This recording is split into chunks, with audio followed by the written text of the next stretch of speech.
సభాపతిగా రఘురామరాజు గారు ఎన్నికైన సంగతి మీ అందరికీ తెలుసు.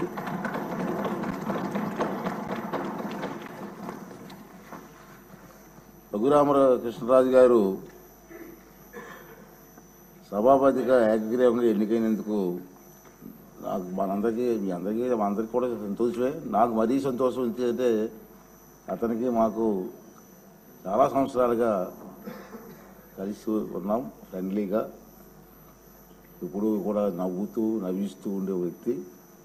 అటువంటి వ్యక్తి ఇక్కడ డిప్యూటీ స్పీకర్గా రావడం మనందరికీ ఉల్లాసంగా ఉంటుంది. ఇంకా అతను సీట్లో ఉంటే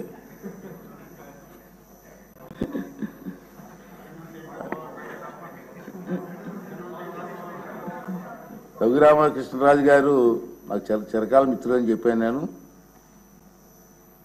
రాజుగారు 14th May 1962 నాడు సంవత్సరంలో విజయవాడలోనే జన్మించారు. ఇక్కడే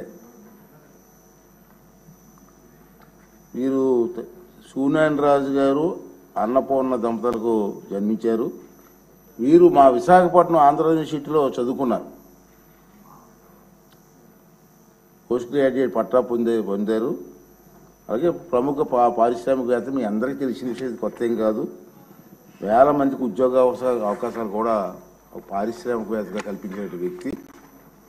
తర్వాత వీరి తాతగారు అయినటువంటి జిఎస్ రాజు గారు ఆంధ్రప్రదేశ్ శాసన మండలికి డిప్యూటీ చైర్మన్గా పనిచేశారు. తొలి ఫస్ట్ డిప్యూటీ చైర్మన్గా తాతగారు పనిచేశారు. అంటే కొత్తగా రాజకీయాలు అవి కాదు, ఫస్ట్ నుంచి కూడా. వీరు చాలా ప్రదేశాల్లో, అంటే మేము ఎక్కువ కాలం నుంచి కలిసి ఉంటున్నాం కాబట్టి తెలుసు నాకు. ఈ ప్రాంతం ఆ ప్రాంతం లేదు, ఎక్కడ హెల్త్ క్యాంప్స్ కానివ్వండి, బ్లడ్ డొనేషన్ క్యాంప్స్ కానివ్వండి, ఐ క్యాంప్స్ కానివ్వండి, వారి చేతి మీద ఎన్నో కార్యక్రమాలు చేశారు. ఎవరైనా కార్యక్రమాలు చేస్తున్నప్పుడు కూడా వారికి సంబంధం లేకపోయినా అతను ఇన్వాల్వ్ అయ్యి ఆ కార్యక్రమాలు విజయవంతం చేయడం కోసం కూడా ప్రయత్నం చేసే సందర్భాలు నాకు తెలుసు. నేను ఎందుకు చెప్తానంటే అటువంటి స్వభావం కలిగిన వ్యక్తులని. తర్వాత రాజకీయాలు కూడా కొత్త ఏం కాదు. ఇతను 2019 సంవత్సరంలో నరసాపురం లోక్సభ నియోజకవర్గం నుంచి మొదటిసారిగా లోక్సభ సభ్యులుగా ఎన్నికయ్యారు. ఆ విషయం కూడా మీ అందరికి తెలిసిందే.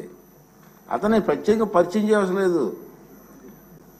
గత 5 సంవత్సరాలు టీవీలో చూస్తూ ఉన్నాం కదా మనం.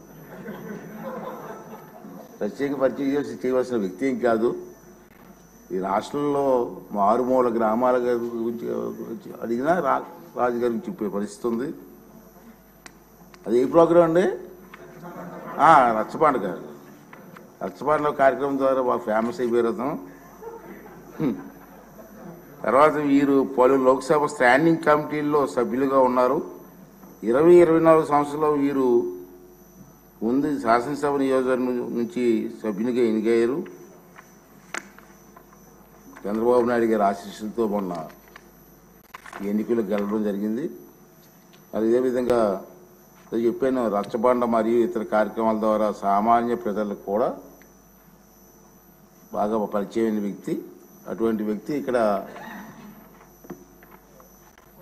డిప్యూటీ స్పీకర్గా పనిచేయడం మనందరికీ కూడా ఆనందదాయకం. మరి చంద్రబాబు నాయుడు గారి ఆశీస్సులతో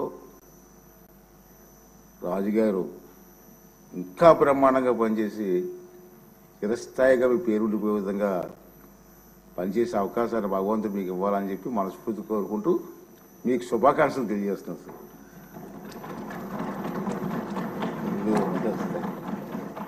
సార్. బాబు గారు, కళ్యాణ్ గారు, మనోహర్ గారు,